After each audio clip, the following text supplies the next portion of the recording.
Sir ನಾನು ತ್ರಿವೇಣಿ ಅಂತ inspector Murali VVIP ಸೆಕ್ಯೂರಿಟಿಲಿ ಕೆಲಸ ಮಾಡ್ತಾರೆ. ಅವ್ರ ವೈಫ್ ಸರ್ ನಾನು.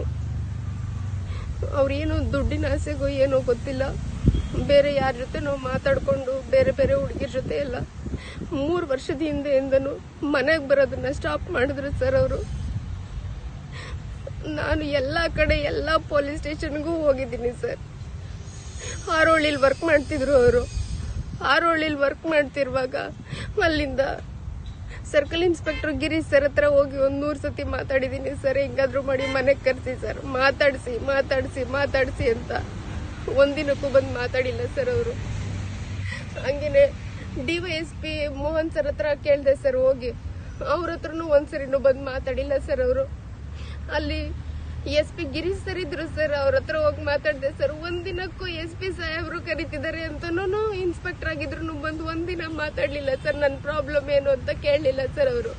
ಮನೆಗೆ ಯಾಕೆ ಬರ್ತಿಲ್ಲ ಅಂತ ಸರ್ ಕರೆದ್ರು ಒಂದೇ ಒಂದ್ಸರಿನೂ ಬಂದು ರೆಸ್ಪಾನ್ಸ್ ಮಾಡ್ಲಿಲ್ಲ ಸರ್. ಬೇರೆ ಯಾವ್ದೋ ಕೇಸ್ ಮೇಲೆ ಕರೆಸ್ತಾರೆ ಸರ್.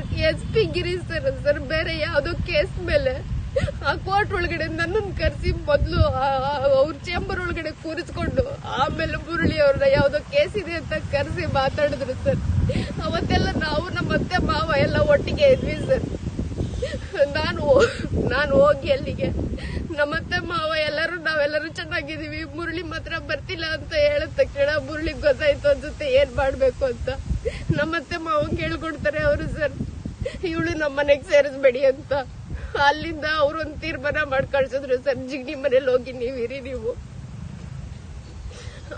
ಮುರಳಿ ಒಂದ್ ವಾರಕ್ಕೊಂದ್ಸತಿ ಆದ್ರೂ ಮನೆಗ್ ಬಂದು ಹೋಗ್ತಾರೆ ಅಂತ ನಾನು ನನ್ನ ಮಕ್ಕಳು ಅಲ್ಲಿ ಹೋಗಿ ಜಿಗ್ನಿ ಮನೇಲಿ ಇದ್ವಿ ಸರ್. 1 ತಿಂಗಳಿದ್ರು ಮುರಳಿ ಒಂದಿನ ನೋಡಕ್ ಬರ್ಲಿಲ್ಲ ಸರ್. ಅಕ್ಕಪಕ್ಕದಲ್ಲಿರೋರೆಲ್ಲ ಕೇಳ್ತಾರೆ, ಎಲ್ಲೋದ್ರು ನಿಮ್ಮ ಹಸ್ಬೆಂಡ್, ನಿಮ್ಮ ಯಾರು ಯಾಕೆ ಬರ್ತಿಲ್ಲ, ನೀವ್ ಯಾಕೆ ಹೀಗಿದ್ದೀರಾ ಮೇಡಮ್ ಅಂತ ಕೇಳ್ತಾರೆ. ಏನ್ ಮಾಡ್ಬೇಕು ಗೊತ್ತಿಲ್ಲ ಸರ್. ಅಲ್ಲಿಂದ ಮತ್ತೆ KR ನಗರಕ್ಕೆ ಹೋದೆ ಸರ್, ಮತ್ತೆ ಬಾವನ ಹತ್ರಕ್ಕೆ. ಅವ್ರು ಹೇಳಿದ್ರು, ಮಕ್ಕಳನ್ನ ಇಲ್ಲೇ ಬಿಟ್ಬಿಡು ಮಗ, ನೀನು ಹೆಂಗಾರು ಮಾಡಿ ಮುರಳಿನ ಕರ್ಕೊಂಬ, ಮತ್ತೆ SP ಆಫೀಸಿಗೆ ಹೋಗು ಅಂತ ಕಳ್ಸಿದ್ರು ಸರ್. ಅಲ್ಲಿಂದ ಮಕ್ಳು ಬಿಟ್ಟು ನಾನು ಇಲ್ಲಿಗೆ ಬಂದ್ರೆ ಮಕ್ಳನ್ನ ಕರ್ಕೊಂಡು ಹೋಗಿ ಅವ್ರ ಅಕ್ಕನ ಮನೇಲಿ ಅಲ್ಲಿ ಇಲ್ಲಿ ಬೇರೆ ಕಡೆ ಎಲ್ಲ ಕಡೆನೂ ಶಿಫ್ಟ್ ಮಾಡಿಸ್ತಾರೆ ಸರ್ ಮಕ್ಳನ್ನ. ಅವತ್ತಿಂದ ಇವತ್ತಿನವರೆಗೂ ನನಗೆ ನನ್ನ ಮಕ್ಳನ್ನ ನೋಡಕ್ ಅವಕಾಶ ಮಾಡಿಕೊಟ್ಟಿಲ್ಲ ಸರ್. ನನ್ ಮೇಲೆ ಸುಳ್ಳು NCR ಫೈಲ್ ಮಾಡಿಸ್ತಾರೆ ಸರ್. ಎಲ್ಲಿ ಜಿಗ್ನಿ ಪೊಲೀಸ್ ಸ್ಟೇಷನ್ ಅಲ್ಲಿ ಸುಳ್ಳು NCR ಫೈಲ್ ಮಾಡಿಸ್ತಾರೆ ಸರ್. ನನಗೇನು ವಿಷಯನೇ ಗೊತ್ತಿಲ್ಲ. ಹೋಗಿ ಡಿವೋರ್ಸಿಗೆ ಅಪ್ಲೈ ಮಾಡ್ತಾರೆ ಸರ್ ಇವರು. ನನಗೆ ಏನ್ ಮಾಡ್ಬೇಕು ಅಂತ ಗೊತ್ತಿಲ್ಲ. ಎಲ್ಲಾರ ಹತ್ರನು ಹೋದೆ.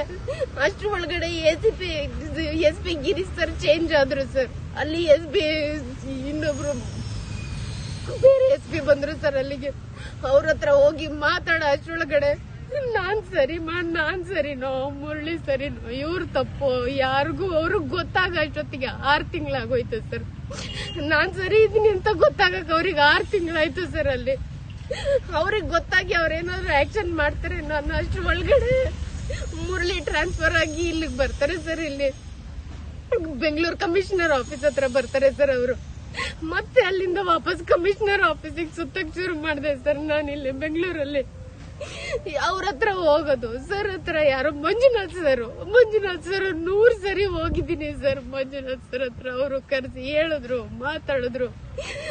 ತನ್ವೀರ್ ಸರ್ ಹತ್ರ ಹೋಗಿದ್ದೀನಿ ಸರ್. ಅಲ್ಲಿರೋ ಎಲ್ಲ ಮೇಡಮ್ ಎಲ್ಲ PC-ಗಳು ಸರ್ ಒಬ್ರಲ್ಲ ಸರ್, ಎಲ್ಲಾರ ಕಾಲು ಹಿಡಿದು ಬಿಟ್ಟಿದೀನಿ. ಹೆಂಗಾದ್ರೂ ಮಾಡಿ ಮುರಳಿನ ಸರಿ ಮಾಡ್ಕೊಡಿ ಮಾತಾಡಿ ಅಂತ ಸರ್. ಯಾವ್ದಕ್ಕೂ ಒಂದು ರೆಸ್ಪಾನ್ಸ್ ಇಲ್ಲ ಸರ್. ನನಗೆ ಒಂದೇ ಒಂದು ರೆಸ್ಪಾನ್ಸ್ ಇಲ್ಲ ಸರ್. ನನಗೆ ಏನ್ ಮಾಡ್ಬೇಕು ಅಂತ ಗೊತ್ತಿಲ್ಲ ಸರ್.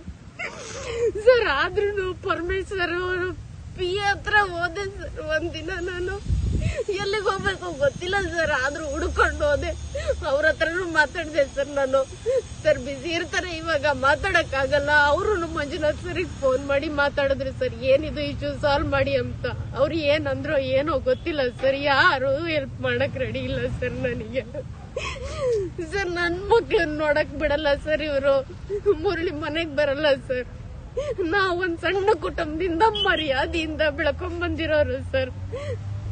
ಪ್ರತಿದಿನ ಹುಟ್ಟಿ ಸತ್ತು ದಿನಕ್ಕೆ 20 ಸತಿ ಹುಟ್ಟಿ ಸಾಯ್ತೀನಿ ಸರ್. ನಾನು ಒಂದ್ಸತಿ ಸಾಯಿ ಅಂತ ಹೇಳಿದ್ರೆ ಸತ್ತೋಗ್ಬಿಡ್ತೀನಿ ಸರ್. ಈ ಕಷ್ಟ ಸಾಕಾಗಿ ಹೋಗಿದೆ ಸರ್ ನನಗೆ. ಜೀವನನೂ ಬೇಡ, ಏನು ಬೇಡ, ಜೀವನ ಏನು ಬೇಡ ಸರ್.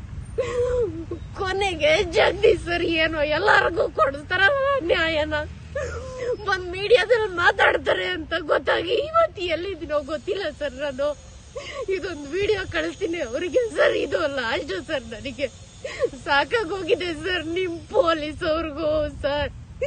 ನಾನೊಬ್ಬ ಇನ್ಸ್ಪೆಕ್ಟರ್ ಮದುವೆ ಆಗಿ ಸರ್ ಒಬ್ರು ಹೆಣ್ಮಕ್ಳಿಗೆ ತೊಂದರೆ ಅಂದ್ರೆ ಸರ್ ನಾನು SP ಆಫೀಸಿಗೆ ಎಷ್ಟು ಸತಿ ಅಲ್ದಿದ್ದೀನಿ ಅಂತ ನಾನ್ ಹೇಳಿರೋ ಎಲ್ಲ ಆಫೀಸರ್ಸ್ ಕೇಳಿ ಸರ್.